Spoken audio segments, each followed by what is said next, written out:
India has been portrayed to be an extremely regressive society when it comes to women rights. Feminists continue attacking the Hindu traditions, framing them as Brahmanical and patriarchal at large. We are shown as a society where women suffer due to ancient dogma that leads to dowry murders and female feticide. India, sebuah negara yang terletak di Asia Selatan dengan budaya, tradisi, dan sejarah yang beragam dan berwarna. Secara geografis, negara ini berbatasan dengan Pakistan di barat, China dan Nepal di utara, Bhutan di timur laut, serta Bangladesh dan Myanmar di timur. India juga memiliki garis pantai yang luas di selatan yang menghadap langsung ke Samudra Hindia. Dengan luas wilayah sekitar 3,2 juta kilometer persegi, India merupakan negara terbesar ketujuh di dunia. Secara administratif, India adalah sebuah republik federal yang terdiri dari 28 negara bagian dan 8 wilayah persatuan yang masing-masing dengan bahasa, budaya, dan tradisinya yang unik. Keanekaragaman inilah yang menjadikan India sebagai salah satu negara dengan mosaik budaya terbesar di dunia. Bahasa Hindi dan bahasa Inggris adalah bahasa resmi yang digunakan oleh masyarakat India, tetapi terdapat lebih dari 1.600 bahasa lainnya yang digunakan di seluruh negeri, termasuk bahasa-bahasa seperti Bengali, Tamil, Telugu, dan Marathi. Keanekaragaman agama juga sangat mencolok dengan adanya Hinduisme, Islam, Kristen, Sikhisme, Jainisme, dan Buddha sebagai agama-agama yang umumnya dianut oleh penduduk India. Pada tahun 2023, India resmi menjadi negara dengan jumlah penduduk terbanyak di dunia, melampaui Tiongkok dengan lebih dari 1,4 miliar jiwa. Banyaknya jumlah penduduk di India ini mencerminkan betapa kayanya budaya negara yang ada di India. Selain keindahan budaya dan sejarahnya yang kaya, India juga menghadapi berbagai tantangan sosial yang kompleks. Masalah-masalah seperti kemiskinan, akses terbatas terhadap pendidikan dan layanan kesehatan, serta kesenjangan ekonomi di antara kelompok-kelompok masyarakat masih menjadi tantangan yang besar dan serius bagi India. Selain itu, masalah kekerasan dan diskriminasi terhadap perempuan juga menjadi isu yang menonjol terutama di daerah-daerah pedesaan yang masih sangat terikat dengan tradisi. Now let us look around the world a little bit. Every other major civilization has had a history of dowry except India. Aryan and Megasthenes, who came to India in 300 BC, have documented a total absence of the dowry system in India. Al-Biruni has observed the same. What our wine-sipping historians skipped telling us is, dowry was never an Indian custom. It was brought to India by the British. Till the late 19th century, while the British were civilizing us, dowry was a common custom back home in Britain. Seperti yang telah dijelaskan pada bagian sebelumnya, masyarakat India memang adalah masyarakat yang masih sangat kental dengan budaya, adat istiadat, yang masih sampai saat ini menjalankan warisan tradisi tersebut. Namun, masyarakat India juga terkenal dengan budayanya yang patriarkis, sehingga ada beberapa tradisi atau budaya yang cenderung merugikan atau mendiskriminasi pihak kelompok perempuan, karena perempuan dalam kebudayaan India atau masyarakat India adalah kelompok yang inferior gitu dibandingkan dengan laki-laki. Salah satu budaya yang dinilai merugikan pihak perempuan adalah budaya atau tradisi dowry. Dowry ini adalah tradisi pernikahan di India, di mana dowry ini adalah mahar atau pemberian yang diberikan oleh pengantin perempuan kepada pengantin laki-laki. Jadi di masyarakat India ini nggak seperti masyarakat di Indonesia pada umumnya gitu, yang laki-laki memberikan mahar kepada perempuan, tetapi di India ini justru pihak perempuan adalah pihak yang memberikan mahar kepada pihak laki-laki. Hal ini karena di dalam masyarakat India laki-laki dianggap lebih tinggi derajatnya atau statusnya dibandingkan kelompok perempuan. Hal ini menyebabkan perempuanlah yang harus membayarkan mahar atau dowry ke keluarga laki-laki. Besaran dowry juga ditentukan oleh pihak laki-laki. Secara ekonomi ini memang memberatkan bagi perempuan karena nominal yang ditentukan adalah sesuai dengan kemampuan kemauan dari pihak laki-laki. Yang kedua, ini juga menjadi cikal bakal terjadinya kekerasan-kekerasan dalam rumah tangga yang dilakukan oleh pihak laki-laki kepada pihak perempuan.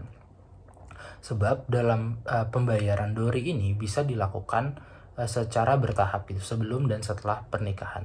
Namun perempuan yang belum melunasi dowry-nya setelah pernikahan terjadi dianggap adalah perempuan yang belum berhak untuk bergabung dalam keluarga laki-laki, sehingga mereka masih dianggap outsider atau di luar dari keluarga tersebut, sehingga perlakuan yang diberikan oleh laki-laki atau keluarganya justru adalah tindakan-tindakan yang cenderung mengarah pada kekerasan gitu, sehingga di sini sering terjadi kasus-kasus kekerasan dalam rumah tangga yang dilandasi adalah dengan alasan pihak perempuan tersebut belum selesai melunasi kewajiban mereka untuk memberikan dowry kepada kelompok laki-laki. In India, the wealth of women was transferred from mother to daughter as Stridhan. Rural land was generally not tradable. Movable wealth was controlled exclusively by women. Stridhan gave women a high status in society. The British passed laws that made property tradable and that only males could inherit it. The Raj would confiscate your land if you did not have a male heir. This law made a male child imperative, which our historians chose to blame on backward Hinduism. Perkembangan patriarki dan sistem ekonomi kapitalis di India telah memperkuat sistem dowry dan memperparah dampak buruknya terutama pada perempuan.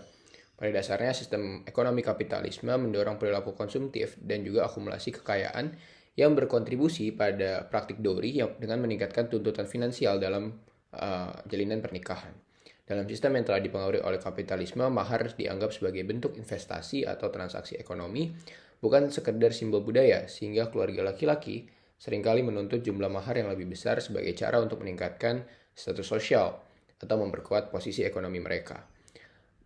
Namun di sisi lain, sistem dowry ini kemudian mengalami implikasi dan juga permasalahan-permasalahan yang muncul akibat dari sistem yang terbangun di India pada saat ini, di mana tren kematian akibat sistem dowry ini berdasarkan data pada tahun 2010 hingga 2015 setidaknya mencapai 49.000 kasus korban jiwa atau kasus kematian perempuan akibat sistem dowry. Meskipun mengalami penurunan pada tahun 2015 dengan angka hanya sekitar 7.000-an, namun angka tersebut masih menunjukkan betapa besarnya dampak atau impact dari sistem dowry ini bagi perempuan.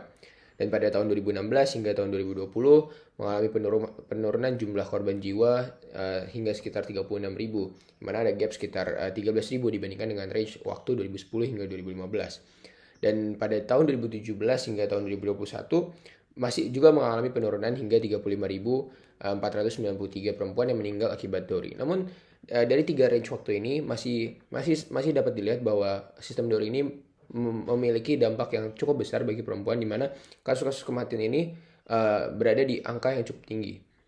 Lalu jika dilihat dari segi geografis atau segi wilayah, wilayah Uttar Pradesh dan juga Bihar menjadi wilayah dengan kematian dowry akibat dowry tertinggi di India, di mana hampir setengah atau sekitar 48% angka kematian akibat dowry ini berada di wilayah Uttar Pradesh dan juga Bihar.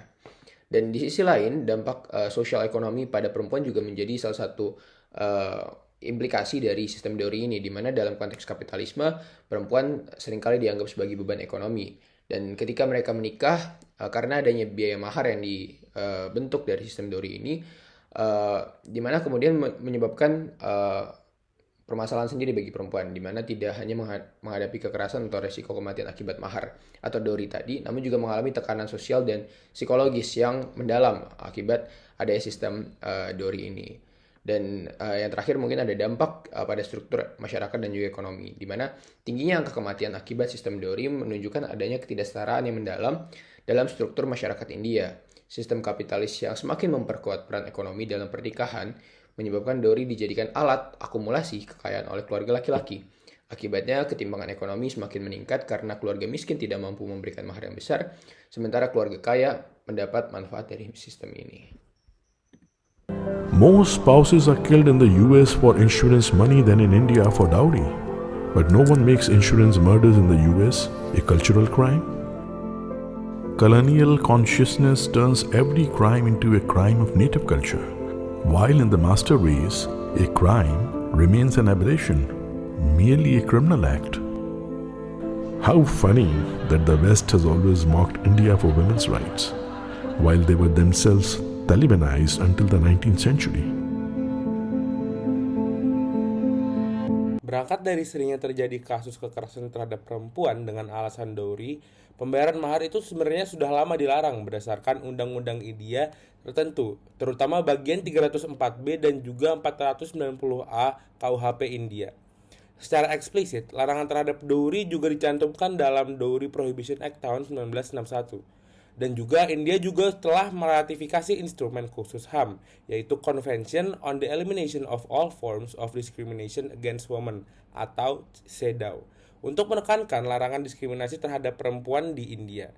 Salah satu upaya utama adalah melalui Dowry Prohibition Act tahun 1961 yang melarang pemberian dan penerimaan dowry dalam segala bentuk. Undang-undang ini itu menetapkan hukuman yang berat bagi pelanggar, termasuk denda besar dan juga hukuman penjara hingga 5 tahun. Meskipun undang-undang ini penting, penegakannya itu seringkali lemah di berbagai wilayah. Untuk memperkuat pelindungan terhadap perempuan, pemerintah juga memperkenalkan bagian 304B KUHP India yang secara khusus menangani kasus kematian akibat dowry. Dalam kasus di mana seorang perempuan meninggal dalam waktu 7 tahun setelah pernikahan akibat tuntutan dowry, keluarga mempelai laki-laki itu dapat dituntut dengan tuduhan pembunuhan terkait dowry. Bagian 498A KUHP juga mengkriminalisasi kekerasan dalam rumah tangga yang disebabkan oleh tuntutan dowry, termasuk pelecehan fisik, mental, dan juga emosional. Selain undang-undang domestik, India itu telah menunjukkan komitmen internasional dengan meratifikasi CEDAW tersebut. Dengan meratifikasi instrumen ini, India berkomitmen untuk menghapus segala bentuk diskriminasi terhadap perempuan dan juga praktik dowry yang merugikan. Tapi tantangan besar masih ada dalam mengubah norma sosial yang mendukung tradisi ini. Nah, di luar pemerintah juga ada organisasi-organisasi seperti organisasi non-pemerintah atau LSM dan juga aktivis perempuan memainkan peran penting dalam memerangi dowry. Beberapa LSM terkemuka seperti Say No to Dowry dan juga All India Democratic Women's Association atau AIDWA bekerja di akar rumput, memberikan edukasi tentang hak-hak perempuan dan membantu korban kekerasan terkait dowry. Mereka memberikan dukungan hukum dan juga psikologis kepada para korban dan mendorong pelaporan kekerasan berbasis dowry. Kampanye-kampanye sosial ini itu dipimpin juga oleh aktivis perempuan dan berfokus pada meningkatkan kesadaran masyarakat tentang dampak negatif dowry. Hingga kini, meskipun terdapat undang-undang yang melarang praktik dowry serta upaya yang dilakukan oleh pemerintah dan organisasi-organisasi lainnya, tradisi dowry masih hidup dalam beberapa lapisan masyarakat di India. Beban ekonomi dan budaya yang ditimbulkan oleh dowry terus menjadi tantangan bagi perempuan di India yang menempatkan mereka ke dalam posisi yang rentan dan seringkali mengarah pada tindakan kekerasan dalam rumah tangga. Namun, harapan akan perubahan tetap ada. Kesadaran akan dampak negatif dari dowry semakin meningkat, terutama di kalangan generasi muda yang lebih terbuka terhadap ide-ide kesetaraan dan keadilan. Banyak yang mulai menolak tradisi ini dan mulai menekankan bahwa pernikahan seharusnya didasarkan pada rasa dan kepercayaan, bukan pada transaksi finansial.